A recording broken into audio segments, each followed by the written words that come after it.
I'm really happy to introduce today's speaker. She is one of our center investigators with one of our research projects. Dr. Alexandra Hill is an assistant professor of cooperative extension in the Department of Ag and Resource Economics at UC Berkeley, and she's going to present on California's new overtime law for agricultural workers and provide some data about how what the impacts of it have been so far.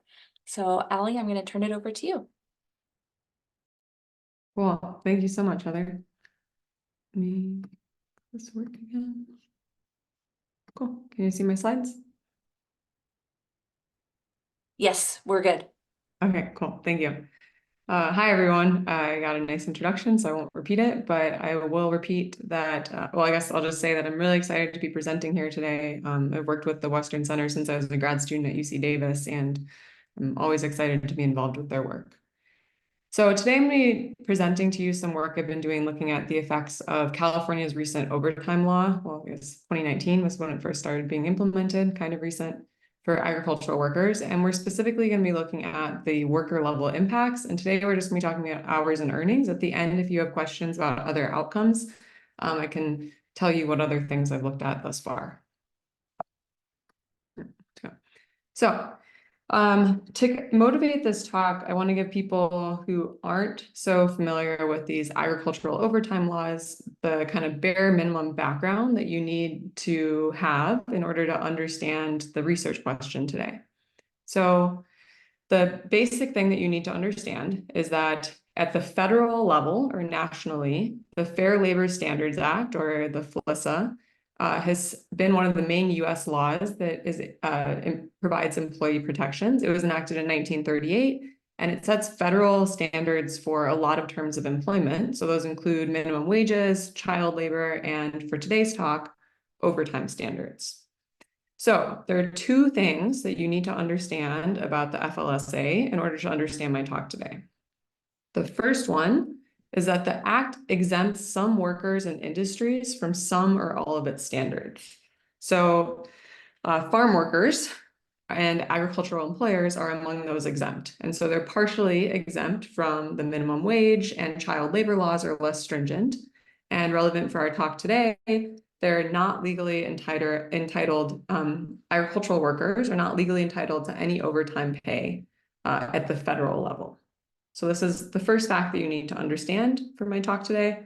The second one is that the FLSA requires employers to comply with whichever is more stringent. So we have the federal FLSA, or we have state laws or county laws or whatever local governance. So you have to, as an employer, comply with whichever provides greater employee protections.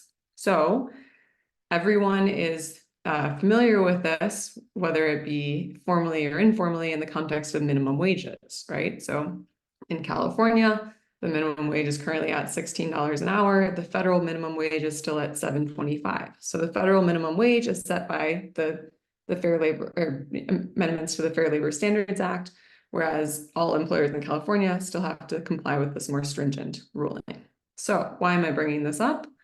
Well, agricultural employers across the country are becoming more familiar with this in the context of overtime laws. So I told you that ag employers are exempt from the overtime standards at the national level. Now, several states have passed laws to remove these categorical exemptions for farm workers. So today we're going to be focusing on California, which was the first state in recent years to pass a law to start removing these exemptions. So the phase-in for California's law, I'll show you the breakdown of how it was phased in, started in 2019. Since then, a bunch of other states have passed similar legislation. So it's really important to understand what this law actually did, particularly if we're going to start rolling it out across the country. Interestingly, a lot of people in other states have asked me to try to speak to potential impacts in other areas, but basically every state thus far has passed a very different version of these removing overtime exemptions.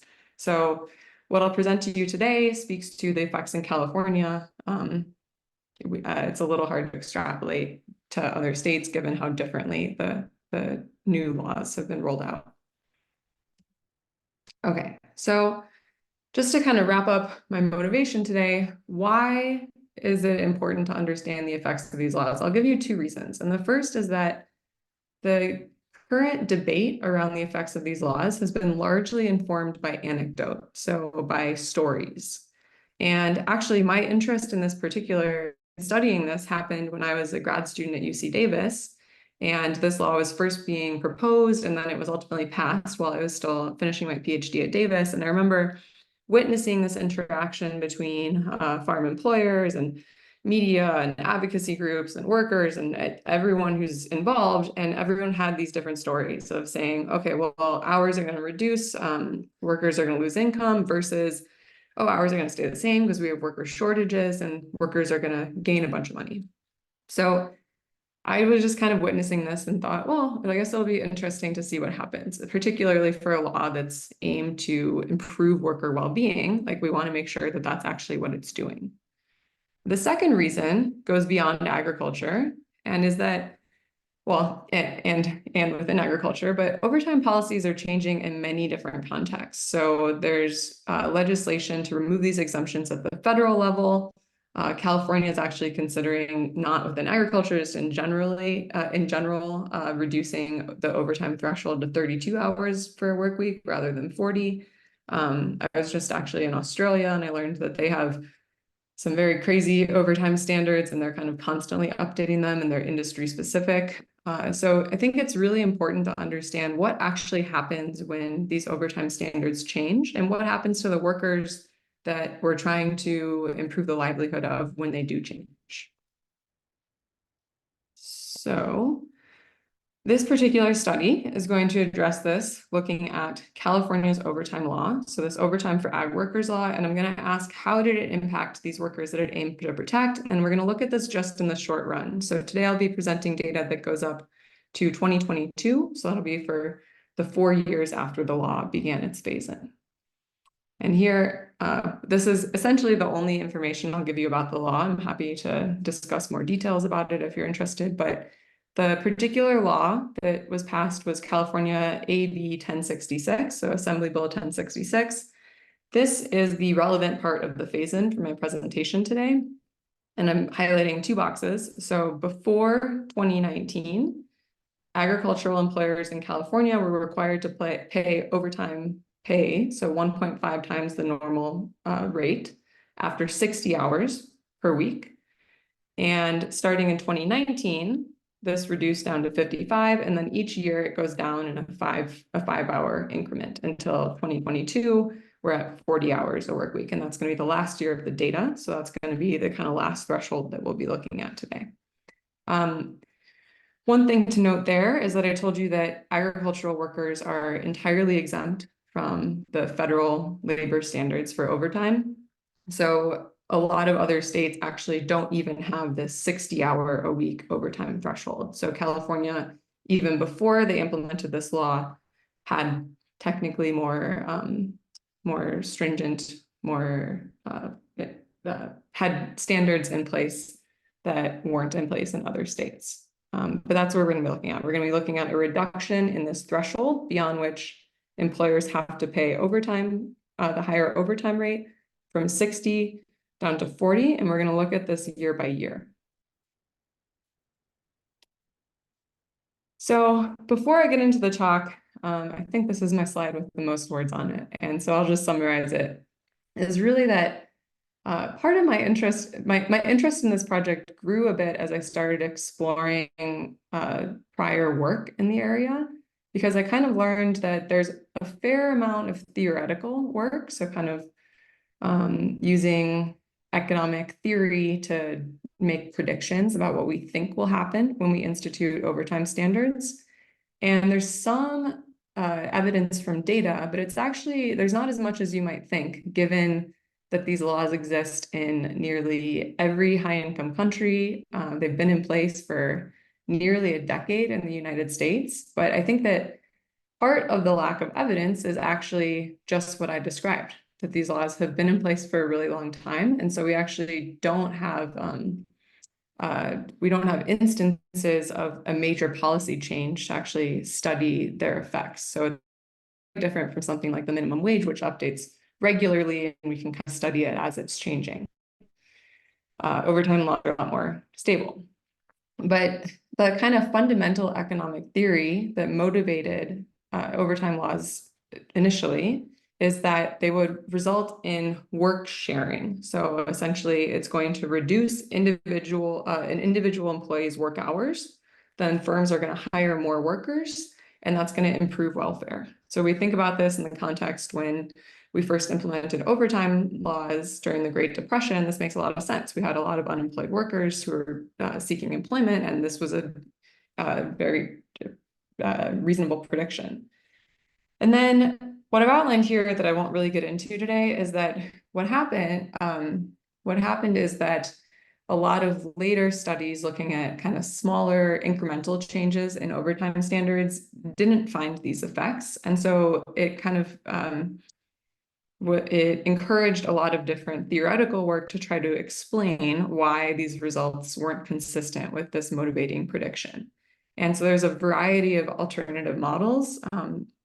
One of the most popular ones is essentially that employers and employees will renegotiate and essentially agree on lower base wages so that their income ends up being the same. It's not entirely worth getting into, but the basic takeaway here is that economic theory offers a variety of predictions, and they essentially range from increases in hours, decreases in hours, hours remain the same, similar changes in earnings. Actually, there's no models that predict that earnings will, earnings will, no, earnings can remain the same, decrease or increase, sorry. But there's models that say that wages can also increase, decrease, or stay the same. And then similarly with empirical evidence. So I won't cite all of these, but there's empirical evidence that finds that hours decrease, remain the same. And actually for particular subsets of workers, when some studies find that hours decrease for some workers, they'll find that sometimes it increases for other workers. So one particular study finds that it increases for high wage workers and hours decrease for low wage workers. I've yet to see anything that find that earnings increase. There is evidence that earnings decrease, remain the same. There's actually, to my knowledge, no evidence that employment increases or decreases. For the most part, most evidence says that it remains the same.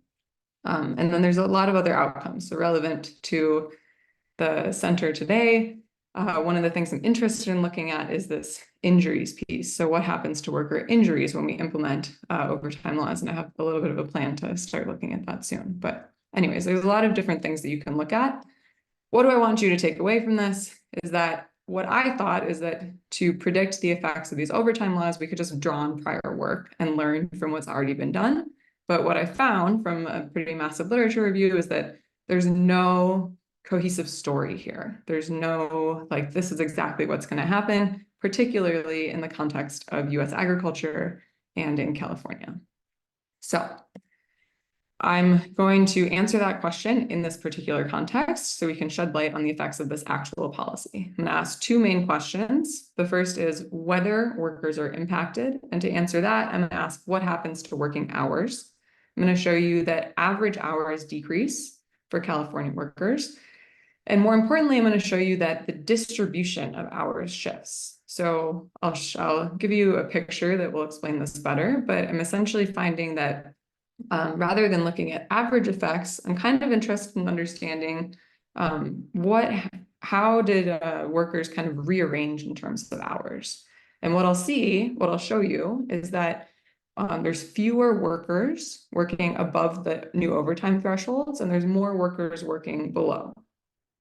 And that's what's driving the average decrease in hours. And we'll see something really similar in earnings. So I find some evidence that weekly earnings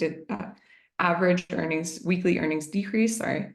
And then I'll again do this distributional analysis, and I'll show you that this is driven by having fewer high earners and actually a shift to kind of more mid-range earners. And I'll give you a little more detail on the data in a second to explain what I'm talking about with hours and earnings.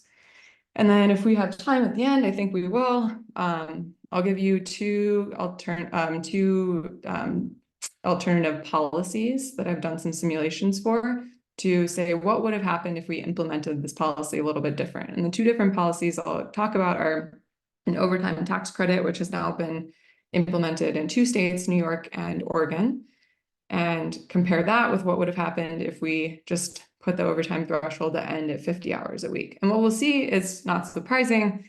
In both cases, it's going to result in workers working more hours than we saw after with the current overtime standard at 40 hours a week, but they're going to earn a lot more, particularly under the overtime tax credit scenario.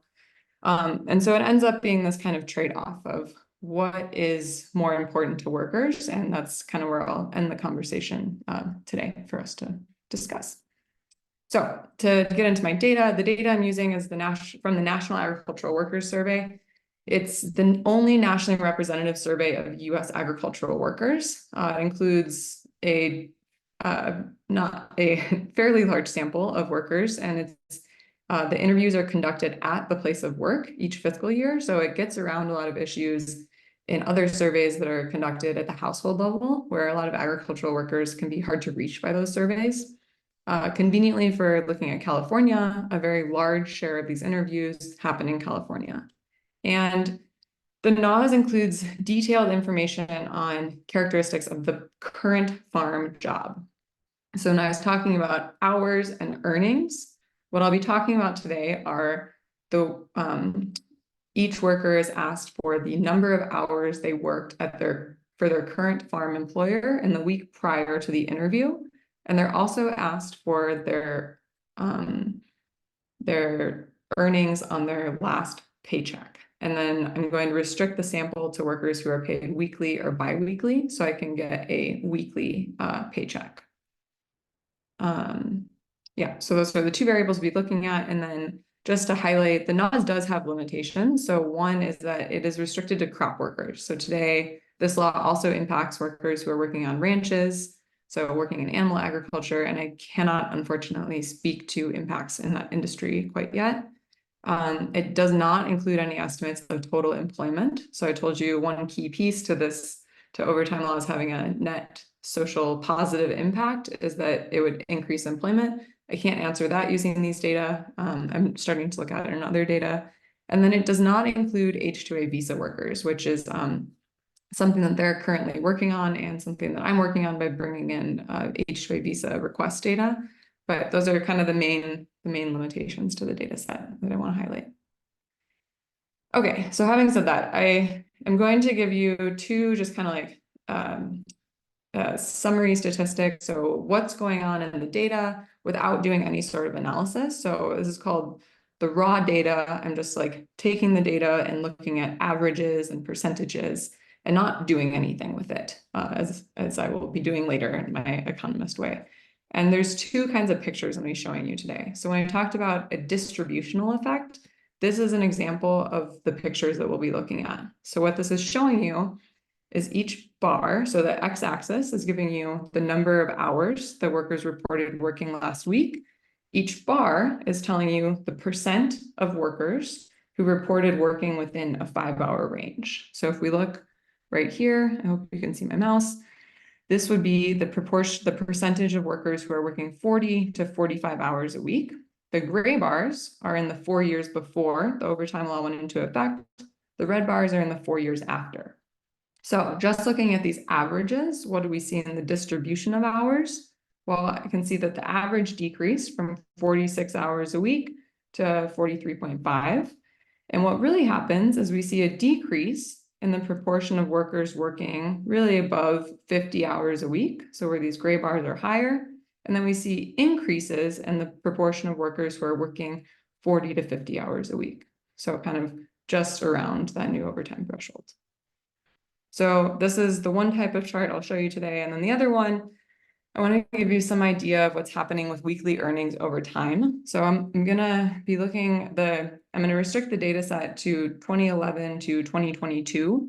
And that's actually partially because this is when the wage trends start being kind of on a consistent path, mostly due to California minimum wage increases.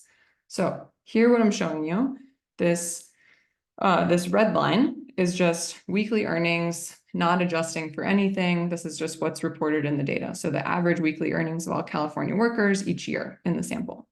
The blue line is just adjusting that for inflation. So all of these can be interpreted as the weekly earnings equivalent in 2022 dollars. This gray line is showing you what workers would earn in the nominal dollars, so equivalent to the red line, at the minimum wage in that year if they're working 40 hours a week. So the main thing to see here is that in the pre-period, so this line is showing you between 2018 and 2019, the policy starts in 2019, we see kind of this steady upward trend in weekly earnings. And then this post-period, nothing really happens in 2019, which will be a consistent story I'll be showing you throughout today. In the post-period, we see a dip in 2020, which could be due to COVID. I'll address that a bit later.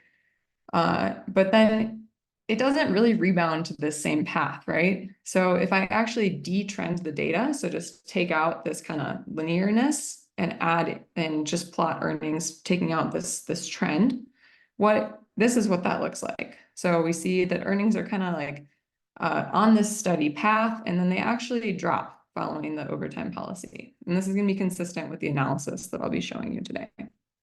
So those are from the raw data. I'm not going to show you my equations today or anything, but I do just want to give you an idea of how I've done my analysis.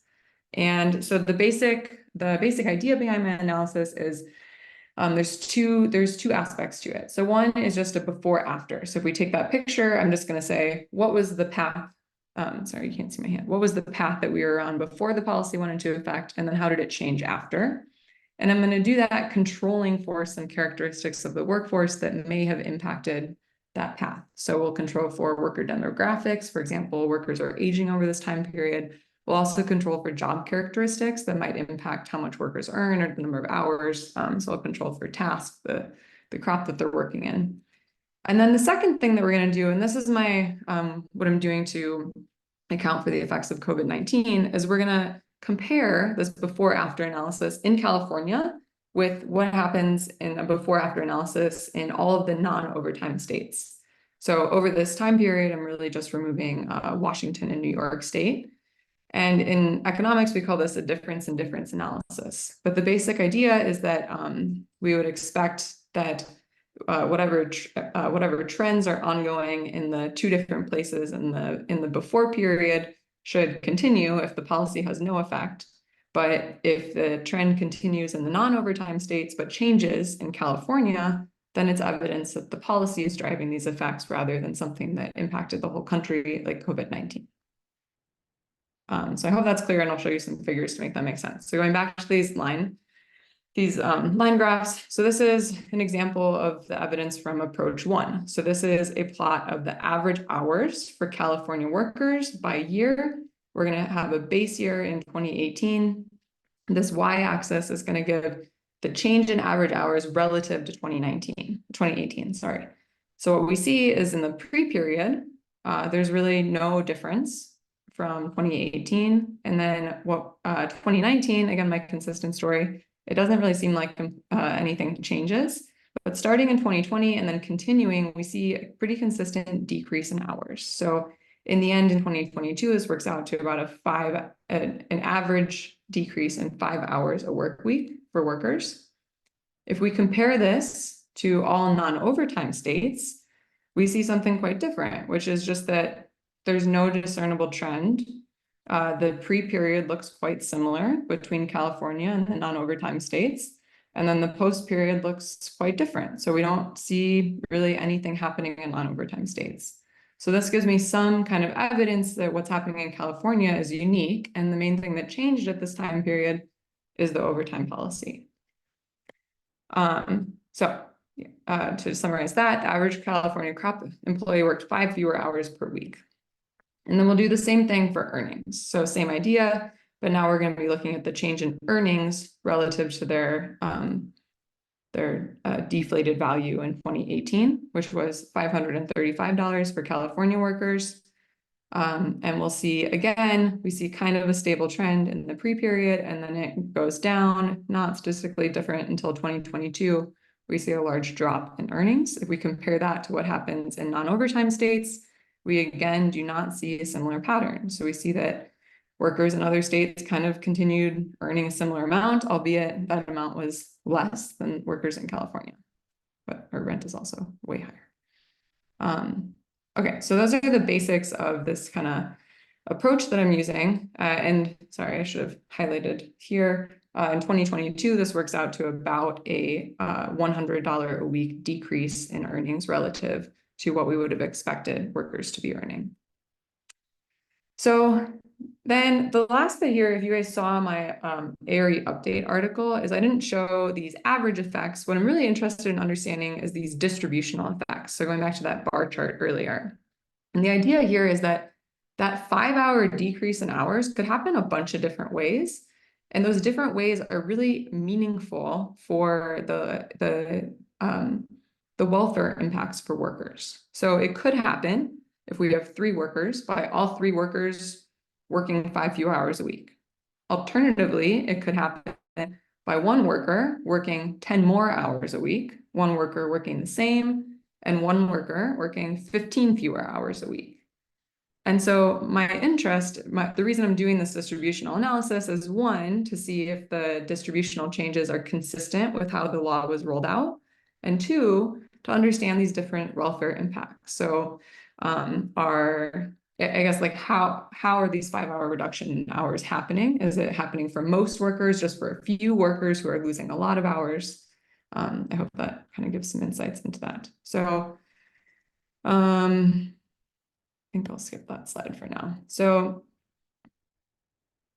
I'm going to use that, maybe I should explain this. So I'm going to use those same 2 approaches, but instead of looking at average hours, I'm going to look at the probability that an individual worked above or below a given hours threshold. So in particular, if we go back to thinking about those 5-hour increments, what I'm going to do is compare that distribution I showed you. So the actual proportion of the workforce who works 40 to 45 hours, 45 to 50 hours, with what my model predicts would have happened in what I've labeled the counterfactual, but is really what we can think of as the no loss scenario.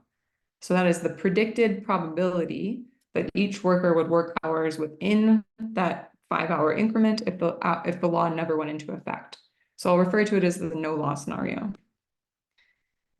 So I'll give you an idea for what happened in 2019. I told you this is a consistent story throughout my analysis. Nothing really seems to happen in 2019, which I find kind of interesting. I don't know if there's just a delayed response, but this first graph is showing you the blue bars are what actually happened. So this is the proportion of workers who worked 46 to 50 hours a week.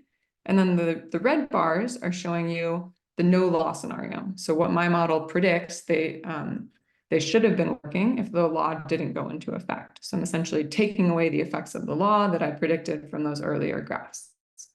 And then this last picture is going to be what I'm going to be showing you for the remainder of the slides.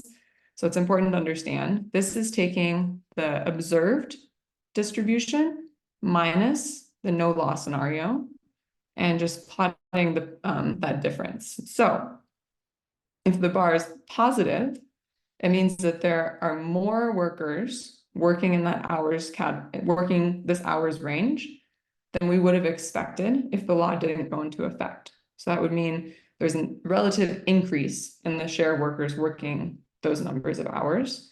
A negative is going to indicate the opposite. So there's fewer workers working 56 to 60 hours a week. These bars are telling you whether or not that difference is statistically significantly different from 0. So if it overlaps this 0 axis, it's not statistically, like I don't have enough power to say that it's a significant difference. In all these figures, I'm also going to put a gray box around the hours bin that the effective overtime threshold is in that year. So in 2019, the overtime threshold went down to 55 hours a week. So that's where I would expect to see some movement in worker hours. Again, I really don't see very much happening in 2019.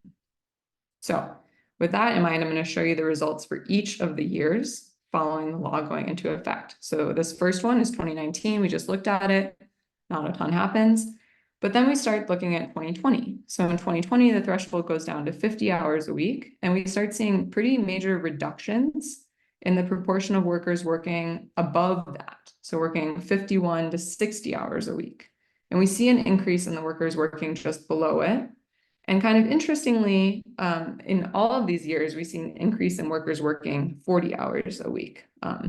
It's actually, I'm showing you 36 to 40, but if I dig into the data, it's precisely at 40 is the biggest increase. So that's 2020. If we look at 2021, again, the overtime threshold goes down to 45 hours a week. That's where we see the biggest jump in where you see far more workers working those numbers of hours than we would have expected if the law didn't go into effect.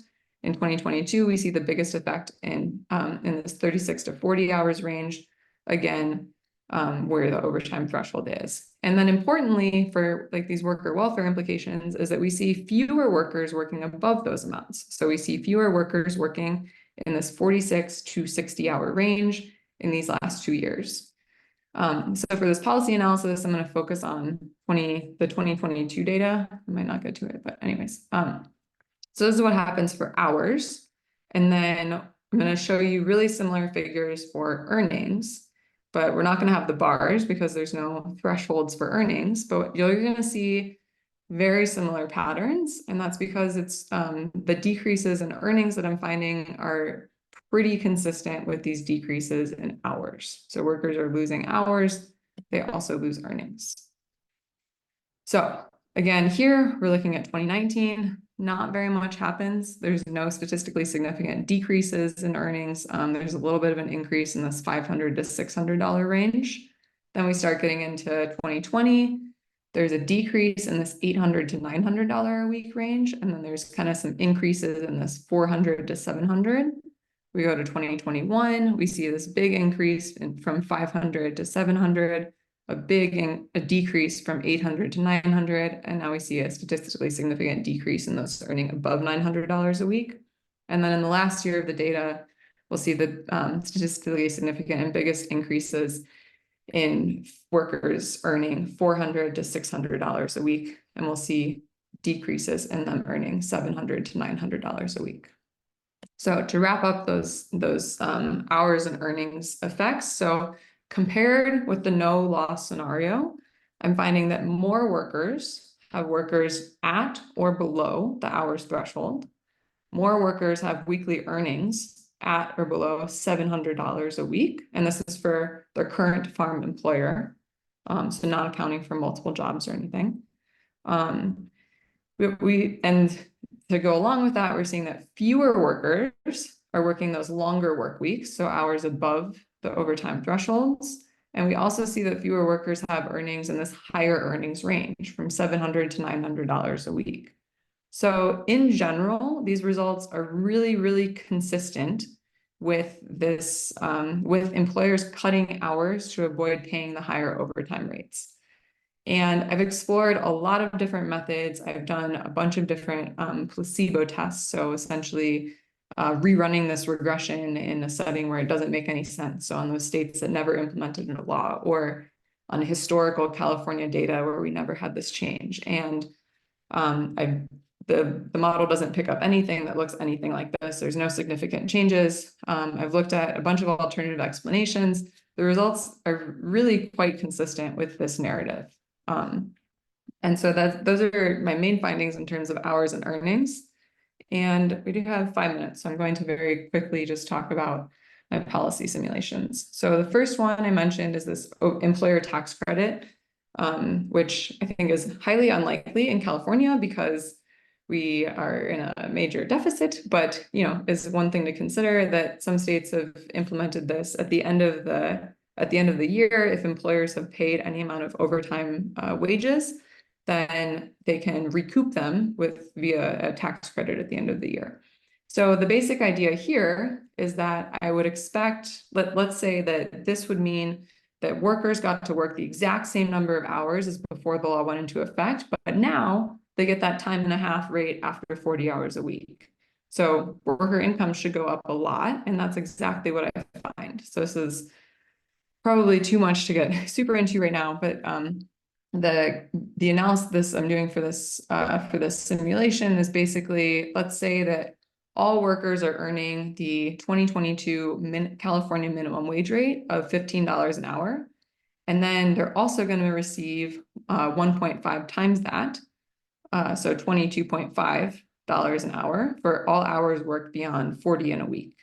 So if we take these shifts in hours that I outlined, that's gonna suggest that we're gonna get increases. We're gonna essentially like shift our distribution of workers back to what it would have been without the law going into effect.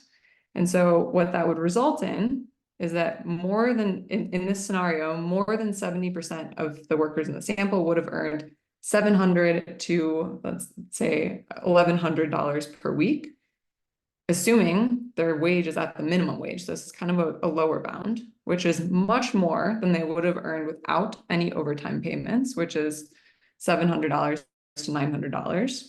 And it's more, and then it's much, much more than they actually earned, where in this like factual distribution, about 60% of workers in the sample earned less than $700 in a week in 2022.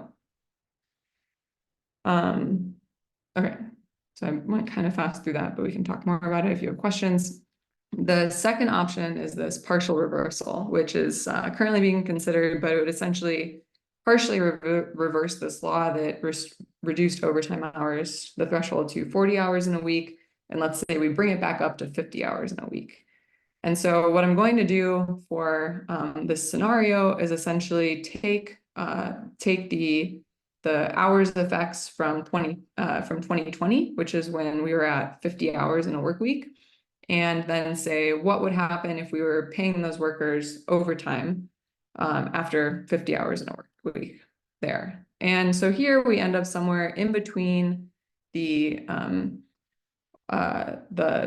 what actually happened and the overtime tax credit scenario. So basically what we'll find is that this would be the actual hours distribution in 2022, or these blue bars, and then what would have happened in 2022 if the overtime threshold was at 50 hours a week instead of at 40 is in the red bar.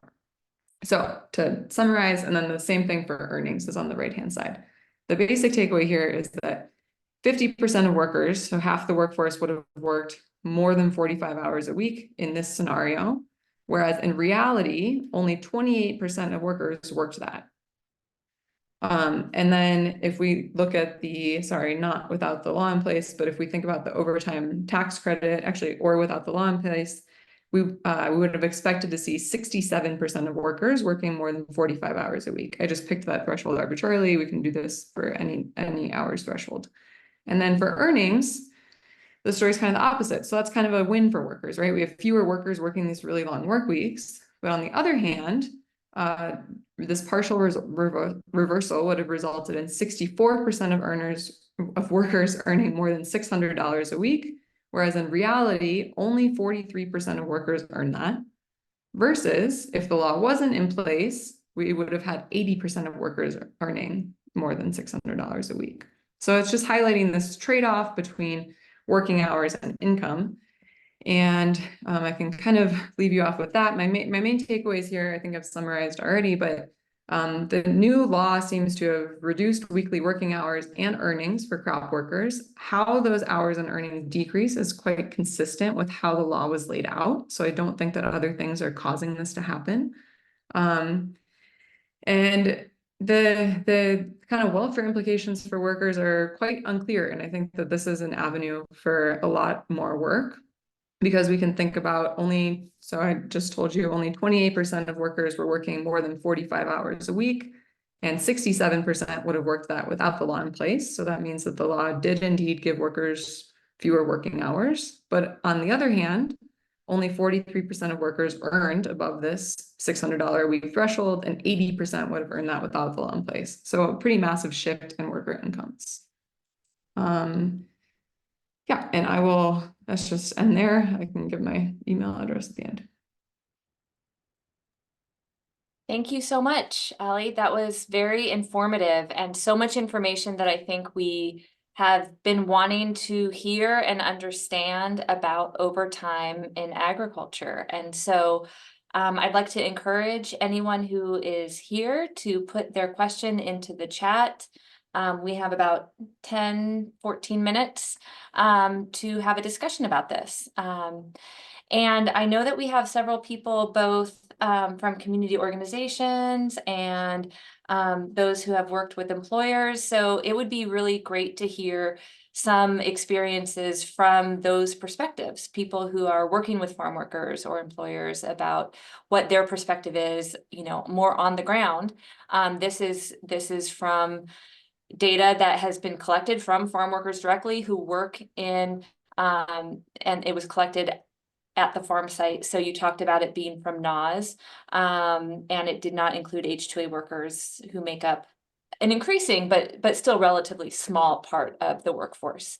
Okay, so I don't see any questions coming in yet, but while folks are thinking about their questions, one that I think you addressed towards the end, and maybe if you want to pull down the slide so we can see you a little bit more, unless, yeah, there we go. Now we can see you on the screen.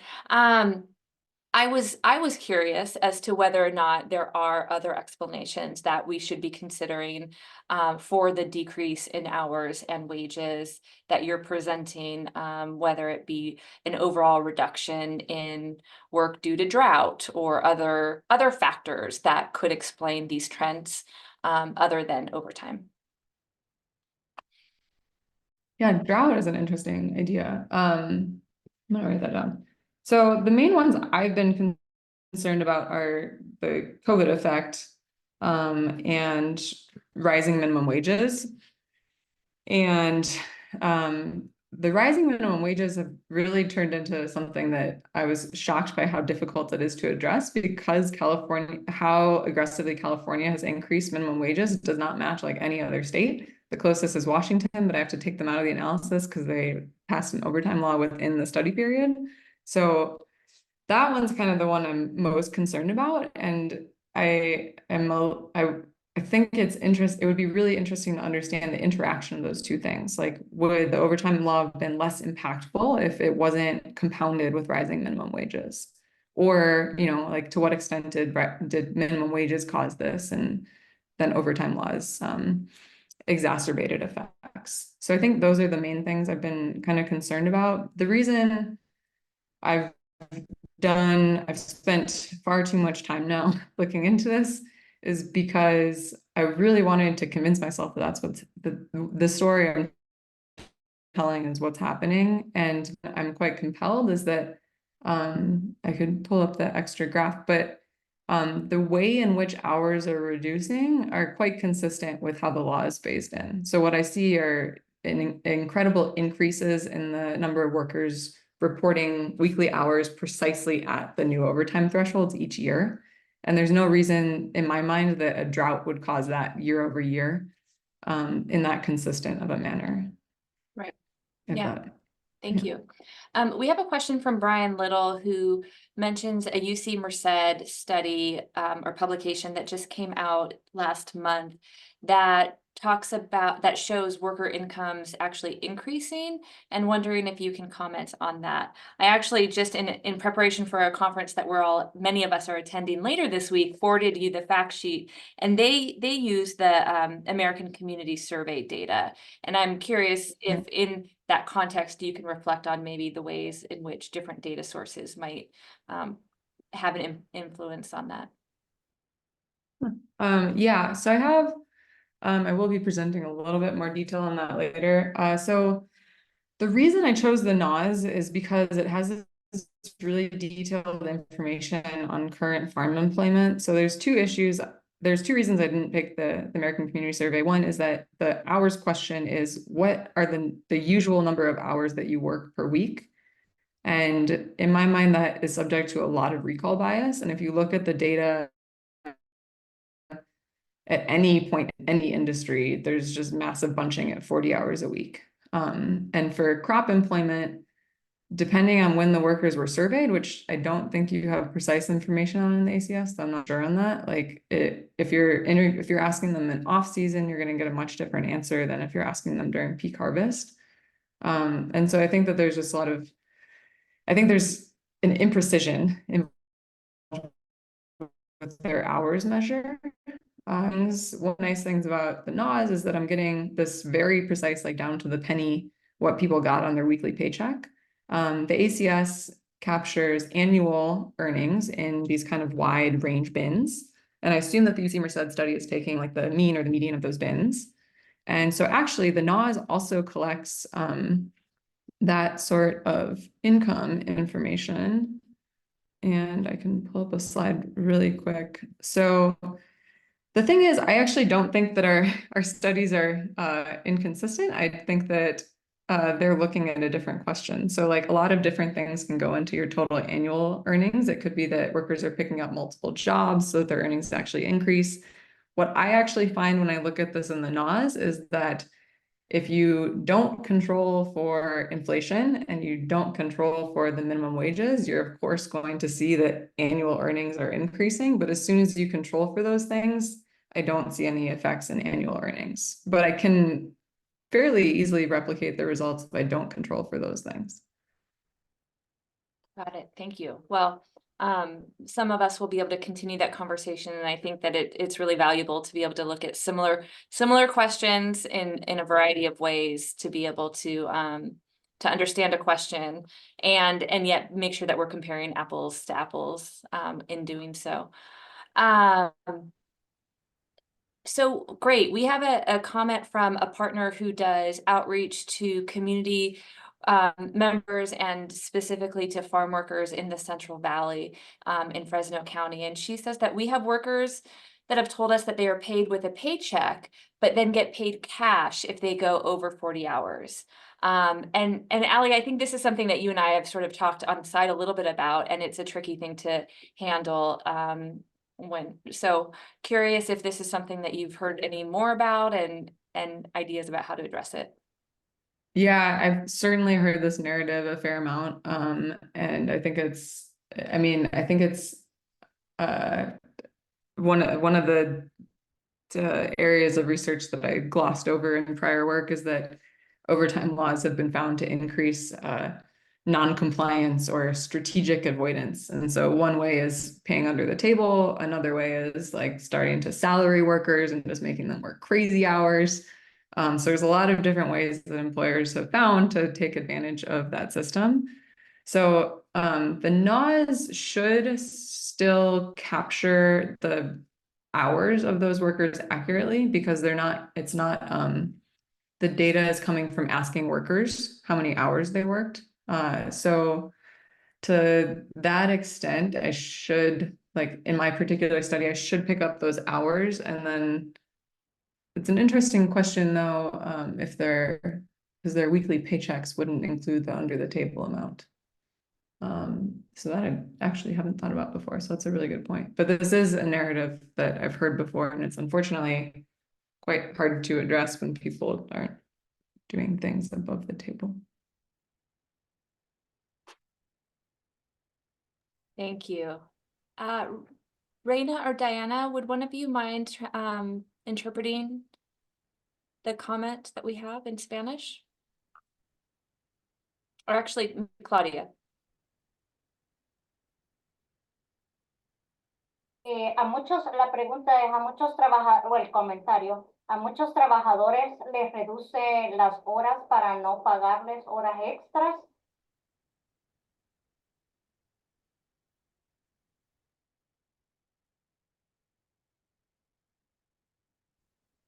Yeah, thank you.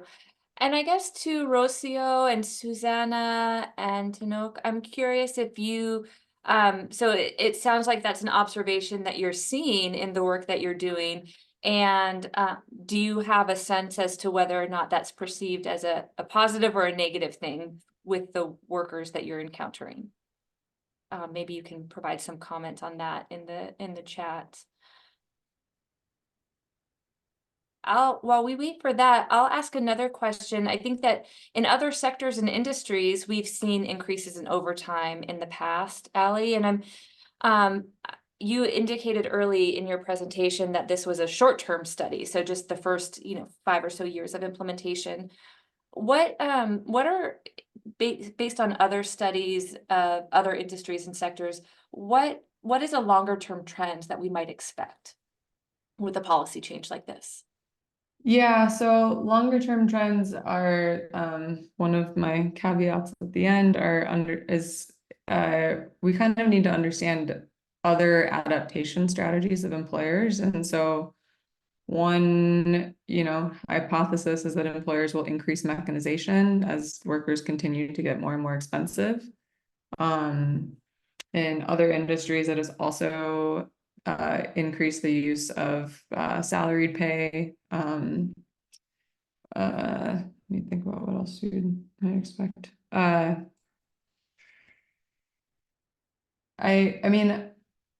I was thinking about as you were saying this was that someone came up to me after a recent presentation and was telling me that there's, so for example, in their farm, in the first year that it got implemented, they talked to their workers and agreed to not give anyone their annual raises. And that was kind of like a Band-Aid solution for them. So we didn't give an annual raise and people could continue to work the same hours and get a little bit of overtime. But he was just like, but I can't continue that in the long run. And so I think that there's also some kind of Band-Aid solutions that are going to go away in the longer run. And that might, again, kind of contribute to increased mechanization. It could just also drive up food prices. It might, from what little I've looked at the employment effects, the only increases in employment that I'm finding are potentially among H2A use. So it might also increase H2A use, just bring in more workers and keep everyone under the overtime thresholds to the extent possible.